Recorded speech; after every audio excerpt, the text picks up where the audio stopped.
ଅସହାୟଙ୍କ ସାହାରା ପାଲଟିଛି ଉତ୍କଳ ଜନନୀ ସେବା ସଂଗଠନ। ଅସହାୟକୁ ସାହାଯ୍ୟ କରି ପ୍ରଶଂସାର ପାତ୍ର ସାଜିଲେ ଉତ୍କଳ ଜନନୀ ସେବା ସଂଗଠନର ସଦସ୍ୟମାନେ।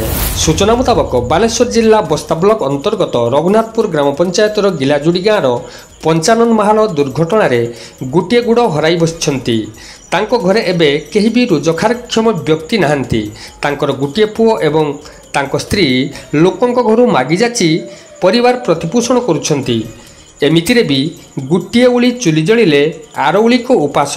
ଏହି ଖବର ଉତ୍କଳ ଜନନୀ ସେବା ସଂଗଠନ ପରିବାର ପାଖରେ ପହଞ୍ଚିବା ପରେ ସଂଗଠନ ତରଫରୁ 6 ମାସର ରେସନ ସାମଗ୍ରୀ, ମୁଢ଼ି ଚାଉଳ, ଚୂଡ଼ା, ନୂତନ ବସ୍ତ୍ର, ପାଠ୍ୟ ସାମଗ୍ରୀ ଏବଂ ମେଡିସିନ ପାଇଁ ନଗଦ ଟଙ୍କା ପ୍ରଦାନ କରାଯାଇଛି। ସଂଗଠନର ସଭାପତି ହେମନ୍ତ କୁମାର ଜେନା, ଗଗନ ବିହାରୀ ସାହୁ, ନବୀନ ବଡ଼ୁ, ଗୌରବ ବେହେରା, ବବିତା ଜେନା, ସୁମତି ସାହୁ, ରାକେଶ ସେନାପତି, ବନମାଳୀ ଜେନା, ମୁନା ଜେନା, ସୀତାରାମ ଦାସ, ସତ୍ୟ ଜେନା, ଉମେଶ ଜେନା, ଗଣେଶ ଜେନା, ସତ୍ୟନାଥ ଦାସ, ଶ୍ରୀତମ ଜେନା, ଦୀପକ ଜେନା, ତପନ ରଣବାଜ, ବିଶ୍ୱଭୂଷଣ ନନ୍ଦ ଆଦି ଉପସ୍ଥିତ ଥିଲେ।